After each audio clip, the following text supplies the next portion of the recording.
حضرت زکریا علیہ السلام کے زمانے کی بات ہے۔ اس زمانے میں حنا نام کی ایک نیک اور پرہیزگار عورت تھی۔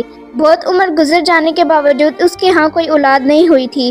پھر انہوں نے اللہ رب العالمین کے حضور دعا کی، یا اللہ میری عمر گزر چکی ہے لیکن میرے ہاں کوئی اولاد نہیں ہوئی، میں آپ کے دربار میں یہ نظر مانتی ہوں کہ اگر آپ مجھے اولاد عطا فرمائیں تو میں اس بچے کو بیت المقدس کی خدمت کے لیے وقف کر دوں گی۔ یہ بات قرآن مجید کی سورہ آل عمران کی آیات میں بھی بیان ہوئی ہے۔ حنا کی اس دعا کے کچھ عرصے بعد اللہ رب العالمین نے انہیں اولاد عطا فرمائی۔ حنا اپنی اس اولاد کو دیکھ کر بہت خوش ہوئیں، لیکن یہ خوشی زیادہ دیر تک قائم نہ رہ سکی، کیونکہ جب انہوں نے بچے کو دیکھا تو معلوم ہوا یہ ایک لڑکی ہے۔ لڑکی کو دیکھ کر حنا کے دل کو بہت دکھ پہنچا۔ پھر انہوں نے اللہ رب العالمین کے حضور دکھی دل سے دعا کی، یا اللہ میں نے آپ کے دربار میں نظر مانی تھی کہ اگر آپ مجھے اولاد دیں گے تو میں اسے آپ کے گھر بیت المقدس کی خدمت کے لیے وقف کر دوں گی، مگر یہ تو ایک لڑکی ہے، میں اس لڑکی کو بیت المقدس کی خدمت کے لیے کیسے وقف کروں گی، اور بیت المقدس کی خدمت گزار بھی تو ایک لڑکی کو قبول نہیں کریں گے۔ حنا کی یہ دکھی دعا سن کر اللہ رب العالمین نے انہیں تسلی دی، اے حنا تم شاید اس بات پر غمگین ہو کہ تمہارے ہاں ایک لڑکی پیدا ہوئی ہے۔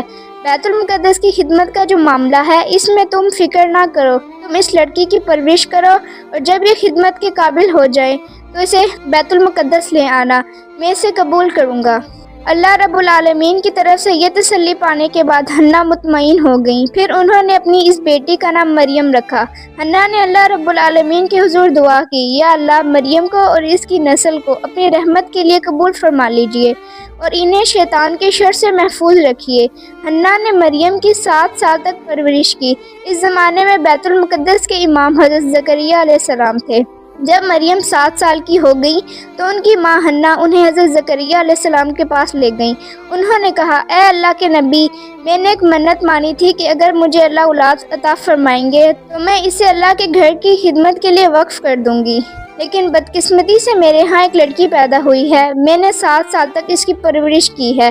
اب میں اپنی منت پوری کرنے کے لیے اس لڑکی کو آپ کے حوالے کرنے آئی ہوں۔ براہ کرم اسے قبول فرمائیں اور بیت المقدس کی خدمت کے لیے اسے موقع دیں۔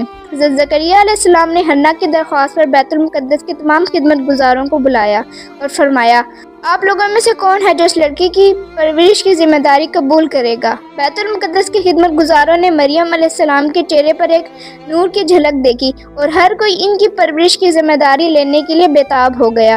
حضرت زکریا علیہ السلام کے دل میں بھی مریم کی پرورش کی خواہش تھی، لیکن مریم کی خالہ ان کی بیوی تھی۔ انہوں نے بیت المقدس کی خدمت گزاروں سے کہا، آپ سب سنیں، اس لڑکی کی پرورش کے لیے سب سے زیادہ مناسب شخص میں ہوں، کیونکہ اس کی خالہ میرے گھر میں ہے۔ مگر بیت المقدس کی خدمت گزاروں نے حضرت زکریا علیہ السلام کی اس تجویز کو رد کرتے ہوئے کہا، اے زکریا، ہم سب کے دل میں اس بچے کی پرورش کی خواہش ہے، اس لیے یہ دلیل کہ اس کی خالہ آپ کے گھر میں ہے آپ کو اس کی پرورش کی ذمہ داری لینے کا حق نہیں دیتی۔ حضرت زکریا علیہ السلام نے دیکھا کہ سب ہی مریم کی پرورش کرنا چاہتے ہیں اور اس صورت میں پیچیدگی پیدا ہو گئی ہے۔ ایسی حالت میں انہوں نے کہا، دیکھو ہم سب چاہتے ہیں کہ اس بچے کی پرورش کریں، میرا خیال ہے کہ ہم اس معاملے کو اللہ رب العالمین کے سپرد کر دیں تو وہ ہمارے بیچ بہترین فیصلہ فرما دیں گے۔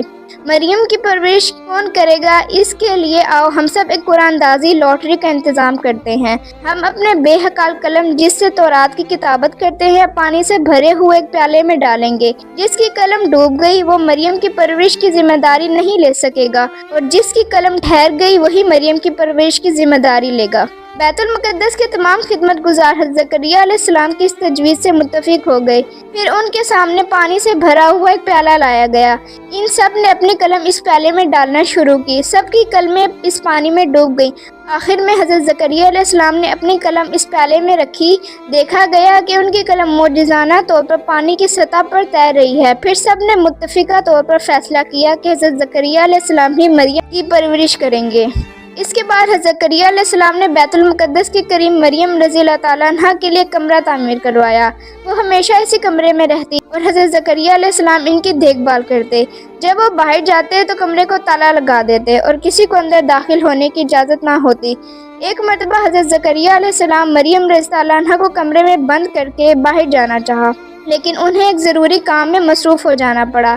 ایسی حالت پیدا ہو گئی کہ وہ مریم علیہ السلام کو بھول گئے۔ اصل میں اللہ رب العالمین نے ان کے دل سے مریم کا خیال ہٹا دیا، کیونکہ اللہ ایک معجزہ ظاہر کرنا چاہتے تھے۔ 4 دن بعد جب حضرت زکریا علیہ السلام کو یاد آیا کہ انہوں نے مریم کو کمرے میں بند کر کے چھوڑ دیا تھا، انہوں نے افسوس بھرے لہجے میں کہا، یا اللہ، یہ میں نے کیا کیا؟ پتہ نہیں ان 4 دنوں میں مریم کیا کھا رہی ہوں گی اور وہاں اکیلی اس کمرے میں کیسے وقت گزار رہی ہوں گی۔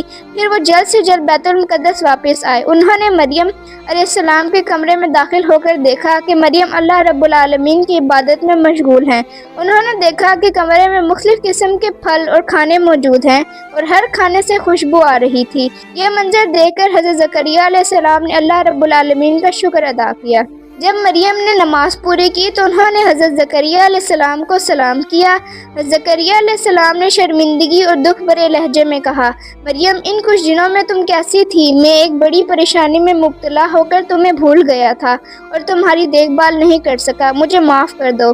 تب مریم علیہ السلام نے کہا، یہ آپ کیا کہہ رہے ہیں؟ مجھے کچھ سمجھ نہیں آ رہی۔ آپ تو صبح مجھے اس کمرے میں چھوڑ کر گئے تھے اور اب دوپہر ہونے سے پہلے ہی مجھ سے پوچھ رہے ہیں کہ میں ان کچھ دنوں میں کیسی تھی؟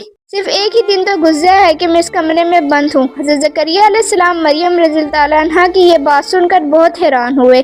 پھر زکریا علیہ السلام نے ان سے پوچھا، مریم، تمہارے پاس اتنا کھانا اور یہ اتنے خوبصورت پھل کہاں سے آئے؟ مریم نے کہا، جس اللہ نے آپ کو میرا خیال دل سے بھلا دیا تھا، وہی عظیم اللہ یہ خوبصورت کھانے میرے پاس لائے ہیں۔ حضرت زکریا علیہ السلام نے کہا، اے مریم، تم پر اللہ کی بہت سی نعمتیں ہیں، تم ہمیشہ اللہ کی عبادت اور بندگی کرتی رہو۔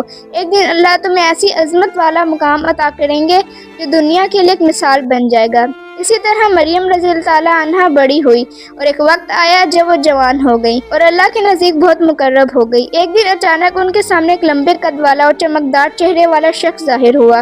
حضرت مریم نے فوراً اپنے چہرے کو ڈھانپ لیا، اس کے پاس سے گزرنے لگی۔ جب وہ شخص ان کی طرف بڑھا تو مریم نے کہا، اے اللہ کے بندے، تم اللہ سے ڈرو، میں تمہیں نہیں جانتی اور نہ ہی سمجھتی ہوں کہ تم میری طرف کیوں آ رہے ہو۔ در حقیقت مریم نہیں جانتی تھی کہ وہ شخص حضرت جبرائیل علیہ السلام ہیں۔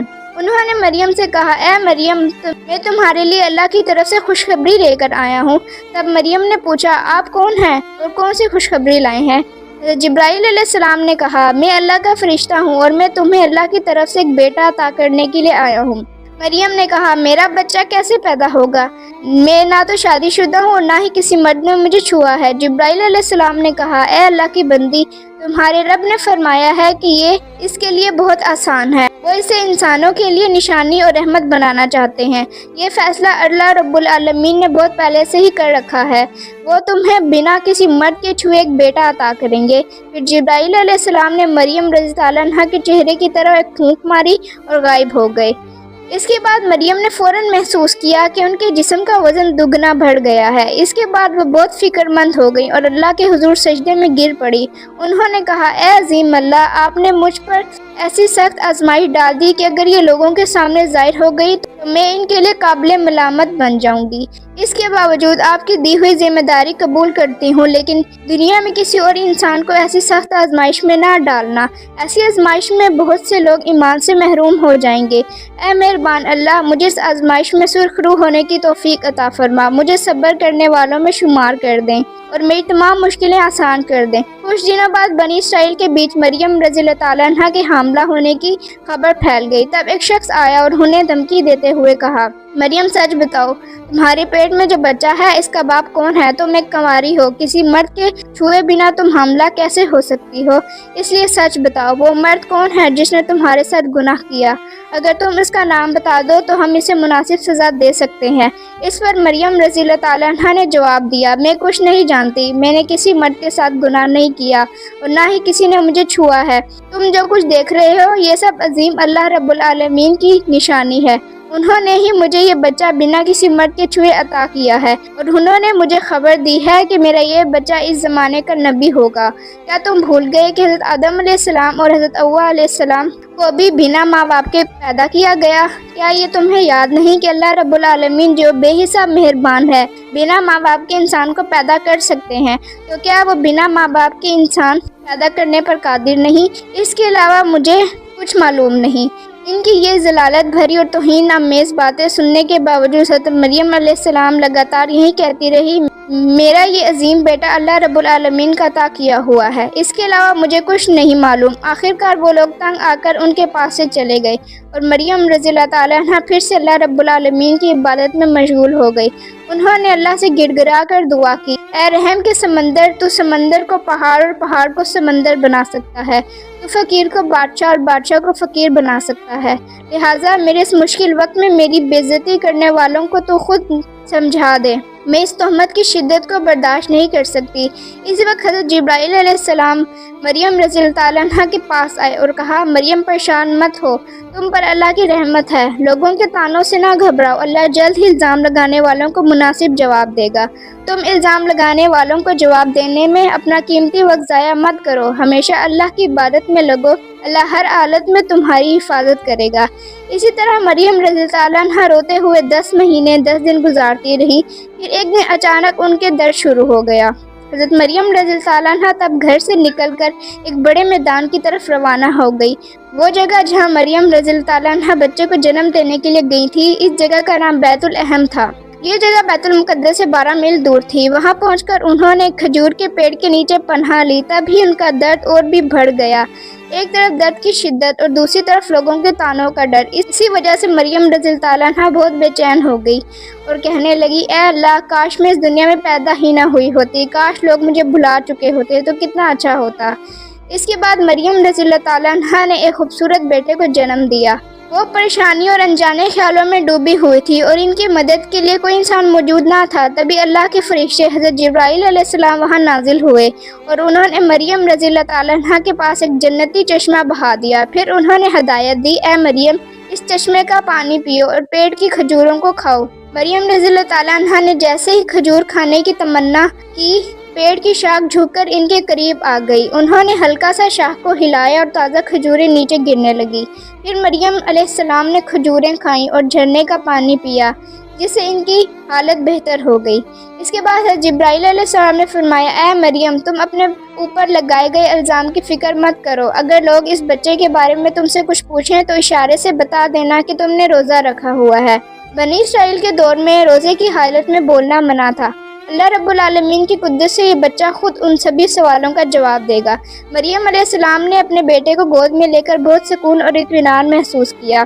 انہوں نے محبت سے بچے کے چہرے کی طرف دیکھا، تبھی چھوٹے عیسیٰ علیہ السلام نے فرمایا، اے میری ماں، آج آپ مکمل ہو گئی ہیں، مگر آج آپ کو مبارکباد دینے کے لیے کوئی انسان موجود نہیں، اس لیے سب سے پہلے میں آپ کو سلام پیش کرتا ہوں اور مبارکباد دیتا ہوں۔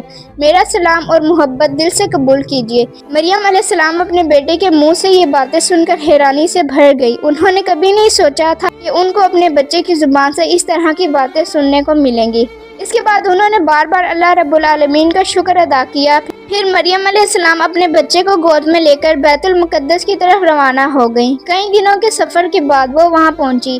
بنی اسرائیل کے لوگ یہ خبر سن کر ہنسنے اور مذاق اڑانے کے لیے وہاں پر جمع ہو گئے۔ انہوں نے مریم علیہ السلام سے سوال کیا، اے مریم، بتاؤ، غیر شادی شدہ کنواری عورت ہو کر تم نے یہ بچہ کیسے جنم دیا؟ مریم رضی اللہ تعالیٰ عنہ نے اشارے سے سمجھا دیا کہ وہ روزے میں ہیں، اس لیے ان کے لیے بولنا جائز نہیں ہے۔ اگر تمہیں کچھ پوچھنا ہے تو میرے بچے سے سوال کرو، وہی تمہارے سبھی سوالوں کا جواب دے گا۔ تب وہ لوگ کہنے لگے، ہائے مریم، تم نے ایک ناجائز بچے کی سچائی چھپانے کے لیے روزہ رکھا ہے اور ہم سے کہہ رہی ہو کہ ایسے بچے سے بات کریں جو ابھی پیدا ہوا ہے۔ کیا تمہیں ہمیں دھوکہ دینے کا یہی طریقہ ملا ہے؟ یہ بچہ بولنا جانتا ہے، کیا یہ ہمارے سوالوں کا جواب دے سکے گا؟ یہ سب جھوٹ ہے، بہانے ہیں۔ تم ان طریقوں سے سچائی کو چھپا نہیں سکتی، آج نہیں تو کل ایک دن یہ سچائی ضرور سامنے آ جائے گی۔ ان میں سے کچھ لوگ بولے، چلو اس بچے سے ہی سوال کرتے ہیں، دیکھتے ہیں یہ کیا جواب دے گا۔ پھر سب حضرت عیسیٰ علیہ السلام کے پاس آئے اور پوچھنے لگے، اے مریم کے بیٹے، بتاؤ تمہارا باپ کون ہے؟ تمہارے باپ کی پہچان کیا ہے؟ تم اپنی ماں کے پیٹ میں کیسے آئے؟ تب حضرت عیسیٰ علیہ السلام نے جواب دیا، میں اللہ کا بندہ ہوں، اللہ نے مجھے کتاب دی ہے اور مجھے نبی بنایا ہے، اور جہاں کہیں بھی میں ہوں اس نے مجھے برکت والا بنایا ہے، اس نے مجھے نماز ادا کرنے اور ہدایت دینے کا حکم دیا ہے جب تک میں زندہ ہوں، اور اس نے مجھے اپنی ماں کے ساتھ اچھا سلوک کرنے والا بنایا ہے، نہ کہ سرکش اور بدکار۔ جس دن میری پیدائش ہوئی، جس دن میری موت ہوگی اور جس دن مجھے دوبارہ زندہ کیا جائے گا، ان سبھی دنوں پر اللہ کی سلامتی رہے گی۔ میری دعوت قبول کرنے کے لیے تیار رہو، میں جلد ہی تم لوگوں تک اپنی دعوت پہنچاؤں گا۔ بنی اسرائیل کے لوگ حضرت عیسیٰ علیہ السلام کی زبان سے یہ صاف اور حکمت بری باتیں سن کر حیران رہ گئے۔ کچھ پل پہلے جس نے جنم لیا تھا وہ بچہ اس طرح سے باتیں کیسے کر سکتا تھا؟ یہ ایک بہت بڑا معجزہ تھا۔ کسی کے منہ سے کوئی بات نہ نکلی۔ یہ حقیقت جلد ہی پورے علاقے میں پھیل گئی۔ بے شمار لوگ یہ منظر دیکھنے کے لیے وہاں جمع ہو گئے۔ حضرت عیسیٰ علیہ السلام کے پاس آنے والے لوگوں کو انہوں نے تورات کی آیتیں پڑھ کر سنائیں۔ حضرت عیسیٰ کی زبان سے یہ کلام سن کر سبھی کو اپنی غلطی کا احساس ہوا۔ انہوں نے مریم رضی اللہ تعالیٰ عنہا سے معافی مانگ لی۔ پیارے دوستو، اگر آپ کو میری ویڈیو پسند آئی ہو تو ویڈیو کو لائک کر دیں، چینل کو سبسکرائب کر کے بیل آئیکن دبانا نہ بھولیں۔ ملتے ہیں اگلی ویڈیو میں، تب تک کے لیے اللہ حافظ۔